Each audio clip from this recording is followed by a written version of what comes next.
Hello friends, welcome to বর্ণালী রান্নাঘর। আজকের পর্বে আমি খুবই সিম্পল অথচ টেস্টি একটা কলমি শাকের রেসিপি নিয়ে হাজির হয়েছি। চলুন তাহলে রেসিপিটা দেখে নেওয়া যাক। শাকটা বানানোর জন্য আমি সর্ষের তেল ব্যবহার করছি। এখানে আমি 4 টেবিলস্পুন সর্ষের তেল গরম করে নিয়ে একটা শুকনো লঙ্কা ফোড়ন দিয়ে দিচ্ছি। শুকনো লঙ্কাকে 2 টুকরো করে আমি একটু ভেজে নিয়েছি। এবার এর মধ্যে 3টে বড় সাইজের পেঁয়াজকে আমি বড় টুকরো করে কেটে নিয়েছি, সেটা দিয়ে দিলাম। আর এখানে 12 কোয়া রসুন আমি একটু থেতো করে নিয়েছি, সেটাও তেলের সঙ্গে দিয়ে দিচ্ছি। এই রান্নায় পেঁয়াজ আর রসুনের ব্যবহারটা একটু বেশি করতে হবে, তবেই ভালো টেস্ট আসবে। 2টো কাঁচা লঙ্কাকে চিড়ে দিয়ে দিলাম। এবার পেঁয়াজটা আর রসুনটাকে খুব ভালো করে লাল লাল করে ভেজে নিয়েছি।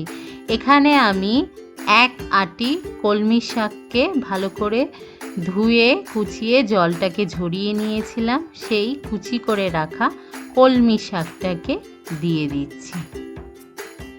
এবার একটু হালকা করে একটু মিশিয়ে নিচ্ছি। এর মধ্যে দিতে হবে নুনটা খুবই কম পরিমাণে, কারণ শাক রান্না হওয়ার পরে কমে যায়।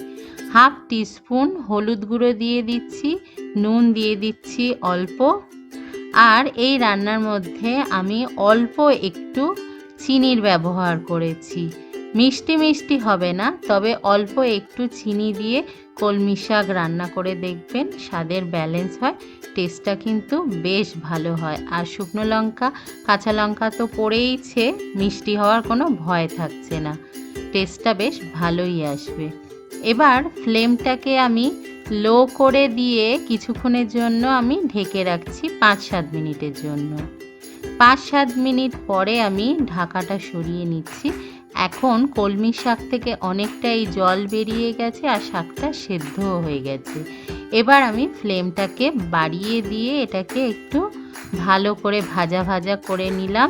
দেখুন শাকটা ভাজা ভাজা হয়ে গেছে আর একটু তেলও ছেড়ে বেরিয়ে এসেছে। আমাদের আজকের রেসিপি কলমি শাক গরম ভাতের সাথে সার্ভ করার জন্য একেবারেই রেডি। অবশ্যই রেসিপিটা ট্রাই করবেন আর কেমন লাগলো আমাকে কমেন্ট করে জানাতে ভুলবেন না। দেখা হবে পরের রেসিপির সাথে। সবাই ভালো থাকবেন, ভালো খান, সুস্থ থাকুন। বাই।